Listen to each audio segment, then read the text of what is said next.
Well, we're starting a brand new series this week entitled, Why Do I Feel Like This? Now, every one of us have been through this storm of pandemic known as COVID-19, and we're hearing stories and all kinds of news items and media items about the tsunami that is happening when it comes to our health and our well-being about this. And for the next 3 weeks, we're having industry professionals come in and talk about, ways in which they're understanding what we're experiencing, why we're experiencing the things that we're doing, why are we angrier, why are we more tired, why are we, experiencing all kinds of different feelings. And I think this is going to be a really important conversation, and I'm really looking forward to this. And this morning, we have registered psychotherapist Trish Pauls with us. Trish, why don't you come up and join us here this morning, and thank you for being here, and thank you for being part of this very important conversation. Yeah. Thank you. Good. All right. Have a seat and welcome. Now, I'm going to ask for a little bit of background because obviously there are many people here that don't know who you are, but you're a registered psychotherapist, and where are you here in London? I'm at a clinic called Help Psychotherapy Services, which is right down the road on Southdale. So it's close. Yeah, it's very close. Okay. All right. Good. Now, one of the things I didn't do, and I think afterwards we should get at least your website content and all that stuff, and I'll make sure that we get it on our website and make sure we get it onto this as well for anybody that wants to follow up after this and go from there. Now, with your particular practice, how has this pandemic affected your practice?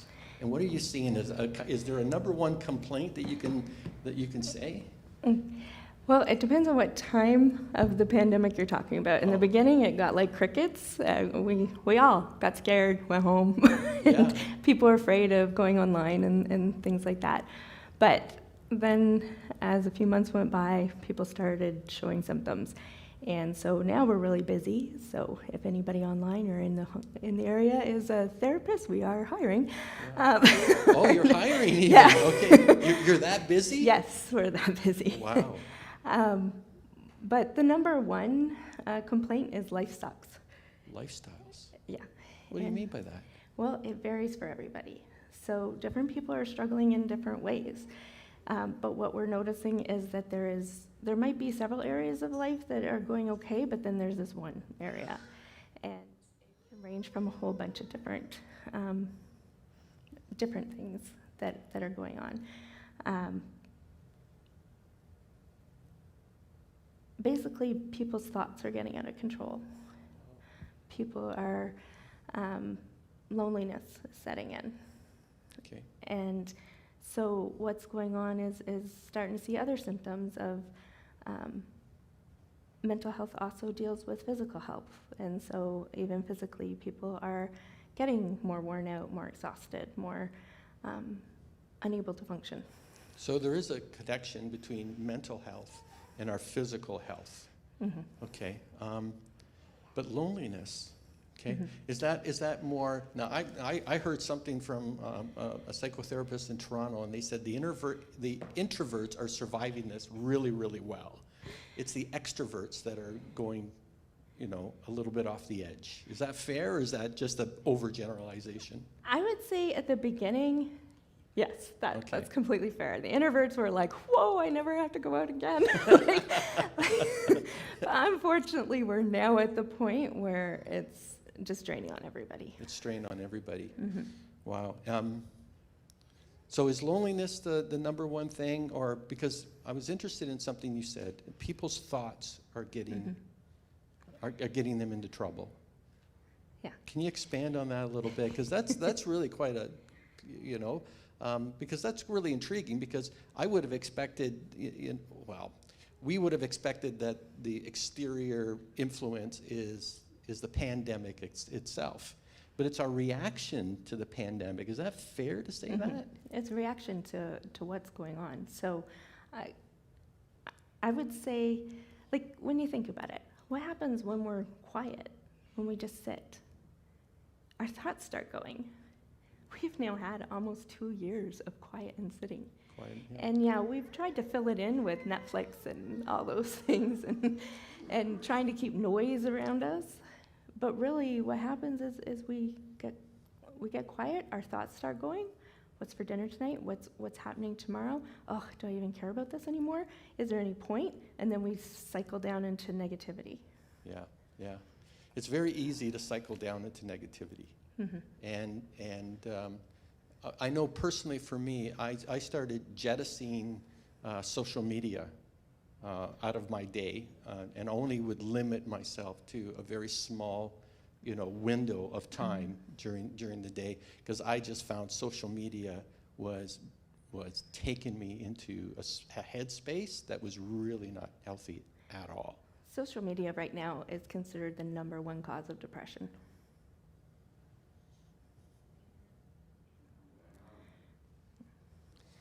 Social media right now is considered the #1 cause of depression. Mm-hmm. Not the circumstances, not the situation. No.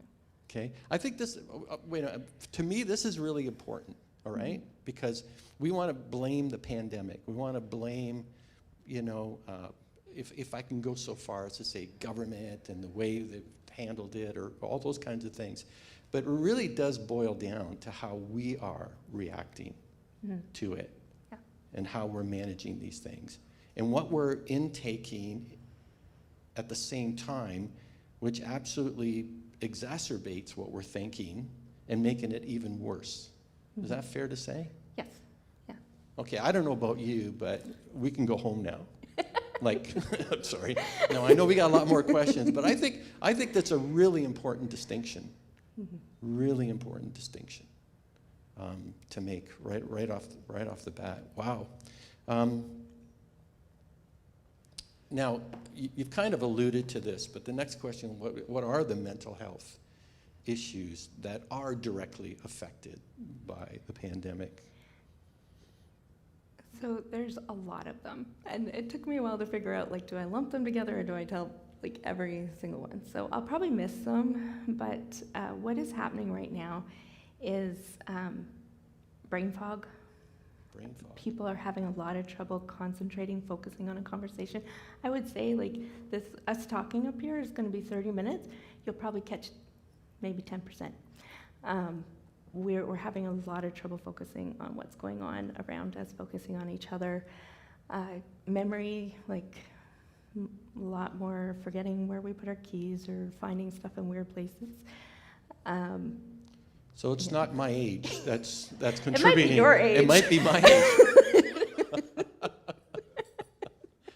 Okay. No, but right now it is. That's the type of thing. So, and that's partially also because of the anxiety is high. Right now, our brains have to figure out so much stuff. Even this morning, coming here today, I had to ask, what are the COVID restrictions? How am I supposed to do this? So there's a percentage of our brain that used to be free for other things that is now just worried about masks and making sure we have our hand sanitizers and things like that. So our brains are running on that. But then on top of that, it's also going, okay, there's so much unknown right now. Yeah. What is going to happen? Are they going to put us back in lockdown? Are they not going to put us back in lockdown? Are they going to do this? Are they going to do that? That is constantly churning. So everybody's anxiety is rising. And when anxiety starts rising, it reaches over and pulls over in depression and says, hey, come along beside me. And so then our negative talk starts going up. We start getting more and more negative about ourselves, about others. I'm sure you've seen a lot of shaming going on out there. Well, at least we don't have to deal with a war while we're dealing with this, or things like that, trying to just push everything down, and which makes it all worse. Yeah. And you know, I don't know about you, but I think for many people, just the fact that September is coming is raises the anxiety level, because we're back to school, back to things sort of kind of quasi opening up, and all that kind of stuff. And you know, I know, you know, I start back in classes, you know, September 13th, and already had to go through the whole protocol that the school has for those of us that are going to be, you know, back in class. And we're back in a physical sense, and I'm back behind this plexiglass and can't go near students, and it's just a whole different world. And I'm not sure I'm mentally ready to do that in the midst of everything else that I'm responsible for. Yeah. Yeah, I'm sure most people don't feel mentally. Did I just admit that? Yes, did I just you admit did. that out loud? Okay. Which is great. A leader's supposed to be vulnerable. I'm pretty vulnerable. Yeah. So you guys have raised him well. They keep me on my toes. That's for sure. I even heard, you know, you've heard of FOMO, right? Fear of missing out. I heard this week that there's FOGO and FONO, fear of normal and fear of going out. Those are two new additions to the whole, you know, kind of fear thing going on. So wow. But is it fair to say that we're seeing mental health issues in people who have not typically had those struggles? Is that Yes. Is that fair to say? I would say I'm seeing, I wouldn't say different, but I'm seeing people that I normally wouldn't probably see, because overall we normally can self-regulate, but this has gone on too long, and so we've lost some of that self-regulating. Some of the things that I'm seeing are things that need to be dealt with right here. I got to tell you the truth, like coming back to church, and because some people are just asking me for a mentor. That's what they're looking for, like young parents. They're like, I don't know how to do this. And they're coming to see me because they don't have the community anymore. We don't have people helping each other out and going, hey, this is normal. When your kid's crying all night, it's normal for you to be like this. Yeah. That's not happening right now. Yeah, and you know what? You know, I'm really struck by this particular part of the conversation. I think this is vitally important for us to understand. Now, I'm going to throw you a curveball, or I'm going to make a statement. I don't know, but I can't imagine being a government official right now having to make the kinds of decisions they have to make between lockdowns, keeping businesses, you know, thriving. I'm not sure I've heard from government anything about mental health as part of the equation in their making decisions. But I suspect that in the back rooms they're saying, we've got to at least make people feel like they're moving in a direction of normalcy in order to minimize the effects of mental health. Do you think that's part of the conversation they're having? I think it is, because like all the government websites do have links to mental health. Okay. The conversations are being had at those levels. I was involved in a conversation with, I can't remember, the minister of something. It's all a blur, right? Yeah, it is all a blur. And that was specifically what it was about, was how do we get registered psychotherapists, how do we get the community to understand what's going on? Yeah, yeah, because that definitely has to be an issue when they make the decision to lock people down, that they're recognizing not only the effects that it has economically, but the effects it must have on just the mental well-being of people. So this is a huge, like, I never realized this pandemic, at least when it started, would have the kinds of long-term implications that it's definitely having. And this is a conversation that is desperately needed. I was reading Isaiah 38, and if you know the book of Isaiah, there's King Hezekiah, who goes through a crisis in the book of Isaiah.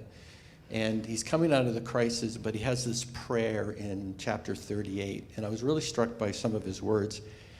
He goes, delirious, I chattered like a swallow or a crane, and then I moaned like a mourning dove.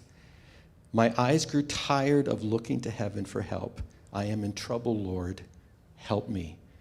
And it was, you talk about that vulnerable moment of a leader, of a king who's experiencing this crisis. And I was struck by his words of how exhausted he was by the whole ordeal. Are people more exhausted? Oh, we're definitely more exhausted. Yeah, that's okay. But why? What's adding to the exhaustion? So basically what's happening is God created us so wonderfully. He made all our different systems work together. So we have energy, we expel energy has to be filled up. But what we basically have is 4 different connected systems together. So we have the physical, which everybody really gets. We understand the physical, like we run a marathon, we have to take a nap, or more in my case. But then we also have the cognitive. That's where all of our thinking, all our memory, all of that is. And we have our emotional, which is where we regulate our emotions. And then we have our spiritual, and that is how we connect with God. And so all those are connected together. So if one of them starts getting drained, the other ones step up and they go give their energy to that, to keep our bodies functioning, to keep our minds functioning. Well, we have had a drain on 3 of them for 2 years. For 2 years, yeah. And so the physical is trying so hard to keep up with the workload. But what's happening is it can't. So when we're physically burnt out, basically, we also get exhausted. And we're relating that into we're tired all the time. Yeah. Okay, so what can we do about it? Is there practical things that we can do to alleviate the exhaustion? Mm-hmm. The first step is to understand it. Because what I'm noticing more and more right now is people are going, okay, I'm exhausted, so I need more rest. And they're equating those 2 things together. And then they wake up and they're like, that didn't do anything for me. I'm waking up exhausted. Because those are not the tanks we need to fill. And rejuvenation comes from refilling the ones that are getting empty. So when you look at like the cognitive, the mental, okay, this can go either way. Like it can be too much thought, like we've been worrying so much about everything, or at work there's a lot of problems to solve. We can mentally get exhausted that way. Or if there's nothing challenging us, that also can drain us. And then with the emotional side, it takes place with any emotional event or a social situation. So right now, going to the grocery store is an emotional event. Yeah. I mean, just last week, I was cut off on the way to the grocery store, get into the grocery store, somebody leaned over me to reach something, then I witnessed somebody yelling at somebody. All that is now affecting my emotions too. So you're getting drained in almost everywhere there. And then the spiritual side, connecting with God, like that has to be filled with it. So once we understand that these things, like how to rejuvenate, what that means, then the practical step is just finding out what works for you. Because everybody's different. This isn't one of those things that, I heard this works for them, so let me try it. It has to be something that works for you. So the simplest way to find this out is just while you're going through your day, through your week, start asking yourself, is this a filling activity or is this an emptying activity? Is this draining me or is this filling me? And then you're going to start making your own list with it. Because it could be anything, like from on the emotional side. Some people, after a lot of interactions with people, need to read a book because they need the quiet. Other people need other people to rejuvenate. So they might need to make a phone call or chat with a friend and see what's going on. So it's more about looking at it that way. Even like connecting with God. It is reading our Bibles, it is praying, but it's also those moments where we're just like, hey God, I don't have this. Can you please take it? And it's spending those moments. It might even be going out with nature and going and marveling at his creation. But it is very individualistic to all of you, because if you do something that works as a drain, then you're just going to walk away going, wow, that was a waste of my time, and feel even worse. So once you have that list and compile that list, then you can also start balancing your week out. Like for me, this talk, draining. Yeah. I am a one-on-one person. I am not a crowd person. So for me, it was draining. So I knew I had this draining event coming up. So yesterday, a very down day.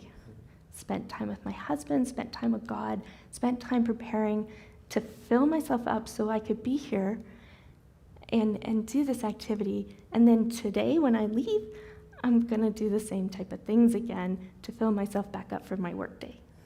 Wow, that's very helpful to be aware of what it is that takes from you and what you need to kind of replenish that.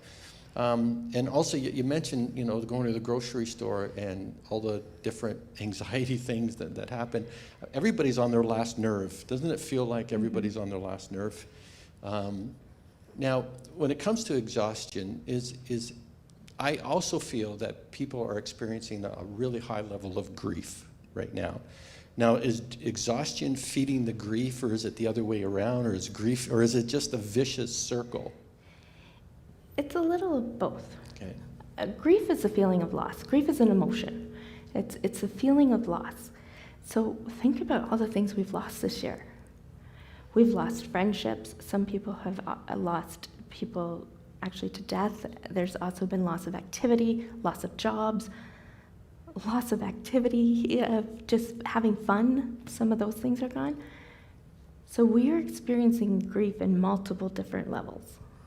Well, one of the things with grief is it takes a lot of energy to do grief. Yeah. So then we're getting exhausted.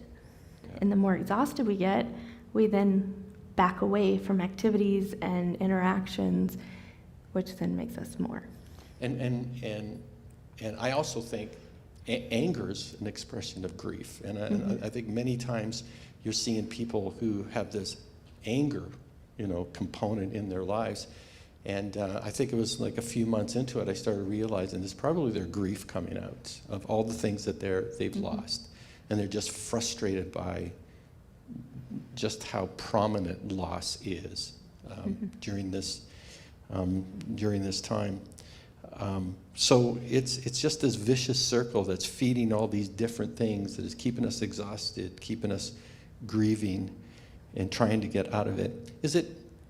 Here's maybe it's a dumb question. Is it okay to feel the way we're feeling, the way many of us are feeling? Is it okay to feel that way? Yes, Yeah. it is. God gave us emotions as tools.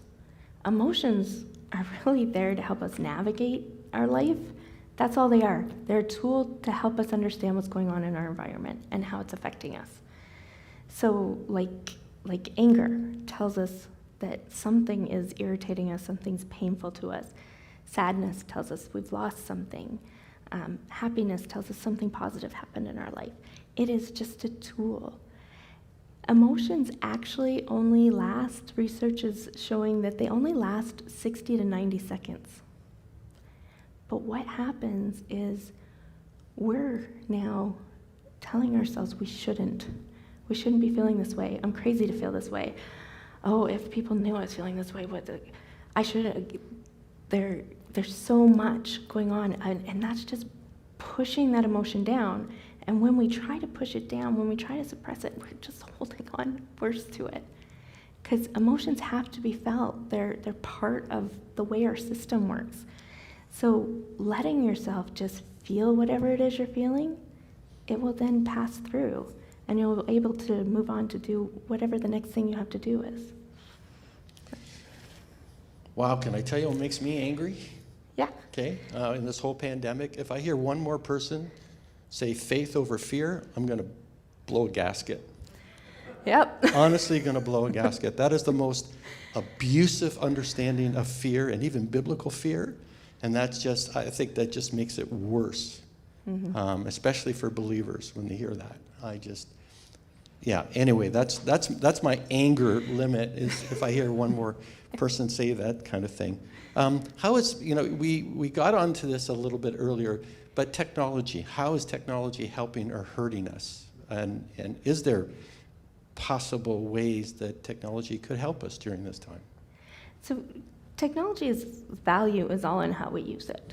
So if we're using it to connect, to reach out to others, to find community, to belong together, it is helping. If we're using it to numb, to basically remove ourselves from other people, to keep us isolated, it is hurting us. So it's just a matter of how you use it. Okay, that's quite a statement, because because it's a double-edged sword, right? Technology is keeping us away from people, while at the same time, it's also helping us survive in the midst of a pandemic. So it is kind of a double-edged sword. And, we're feeling the apprehension of people coming back to church because they're afraid to be around people, Just being in a crowd anymore. I can't believe how just knowing that there's going to be a crowd suddenly raises the anxiety level for people right away. Yeah, It doesn't matter about vaccinations, masks, or anything like that. That alone raises. But as you said, social media is really harming us more than helping us right now. What about spiritual warfare? Majority of us are believers in this room, and talk about spiritual warfare. How's it playing a role? Well, what better thing to have for the devil than for us, for a bunch of ambivalent, judgy, isolated people? Well put. Absolutely. Yeah, I think, of those of us that believe in spiritual warfare, the devil's having a heyday. Mm-hmm. Yeah, and he's doing it in ways where we're not even condemning ourselves for sinning. Yeah. It's just keeping us separate from each other, separated from God, and just isolated. And getting the churches fighting amongst each other too. I think that's a really sad part of this entire pandemic. I've said very early on that I thought when the pandemic hit, this was going to be a time for the church to shine and to really demonstrate to the world what we're really all about. We're about loving our neighbor. We're about caring for others, being there in the midst of difficult, all those kinds of stuff. And then I was really, really saddened and brokenhearted when we started seeing all this all kinds of stuff. And I know that's a statement that some people are not going to agree with, but I'm really saddened that this wasn't a time for the church to really stand out when it could potentially. So I think the devil is absolutely having a heyday with this. Yeah. To lead into that question, how is the pandemic hurting people's faith then? I would say that the pandemic, it's just created it's done two things. Because one is, I do see a correlation between the church in Acts and the pandemic. I know that sounds weird, but I think that it made us leave our comfort zones. So it pushed us out of our comfort zones, but what we did with it is now a question. So some people, their faith has gotten so much stronger over this time. They have really leaned into the Lord and said, you know what?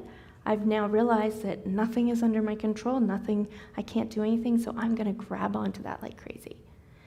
For other people, with it going more globally, where people are watching their sermons from all over the world and not connecting in with their local church, they're kind of using it more like a shot and going, okay, I'll get my dose of spirituality and then I'll be fine.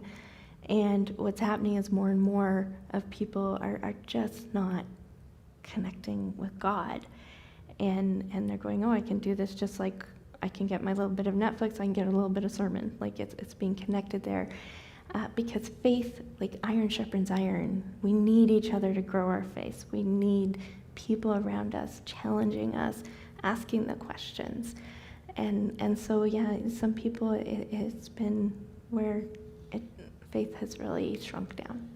So. Yeah, always been concerned, even from the very beginning, always was concerned of how much this promoted a consumer Christianity, right? And pushed some people to just get their fix and get it the way they wanted. But obviously, growing in your faith, it's all about being in a community, serving, all the things that you talked about that are really important. Now, if we see someone struggling, what are some appropriate ways of helping? The first thing when somebody's struggling is practice the pause. Right now, our minds are going to so many places that even when somebody's talking to us, we're only half there, if that. So we need to pause ourselves. We need to go, okay, this person's important in front of me. I need to just listen. Because those conversations where somebody feels listened, valued, and appreciated are healing conversations. And a lot of times that is what might just need to do to help them. And then in those conversations, also listening to them. There might be something in their life that is overwhelming them, that is something that you could give.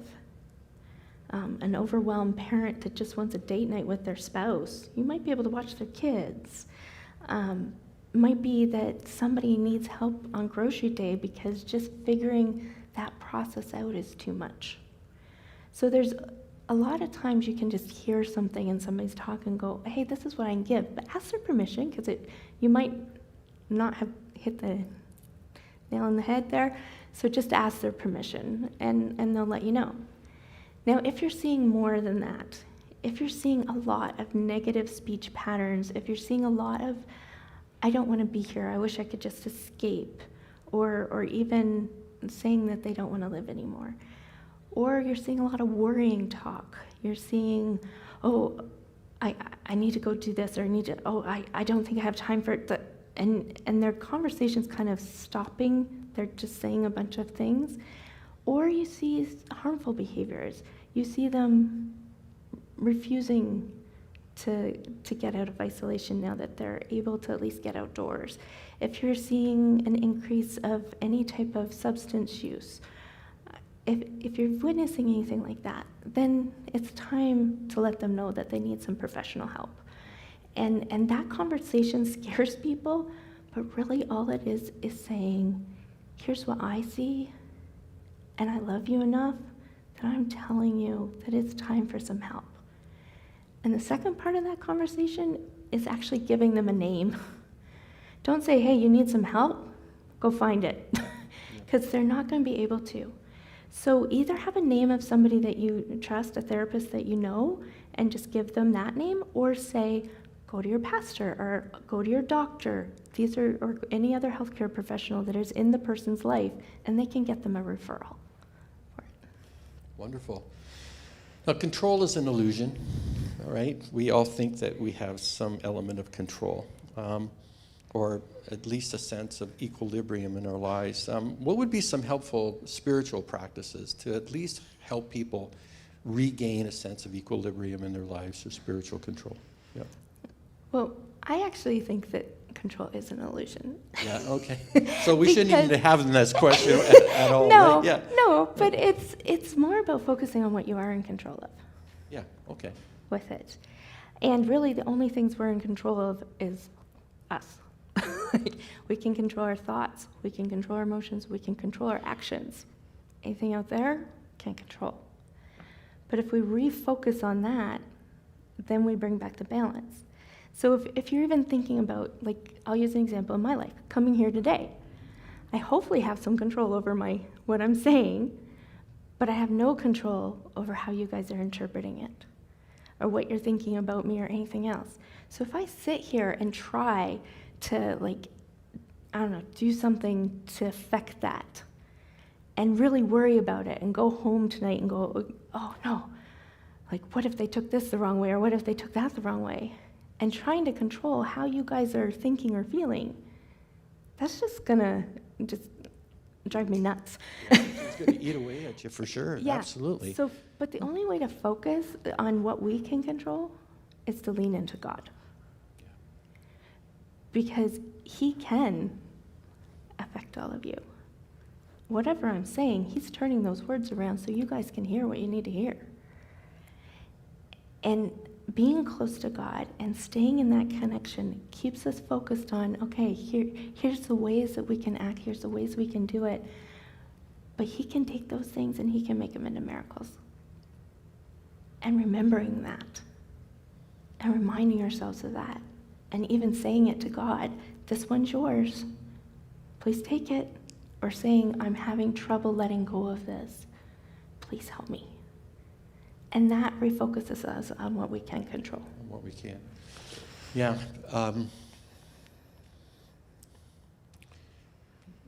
Because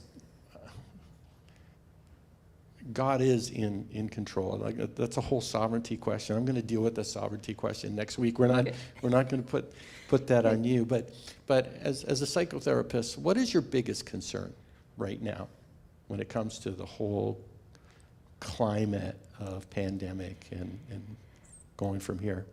I am really, really concerned about people struggling in silence.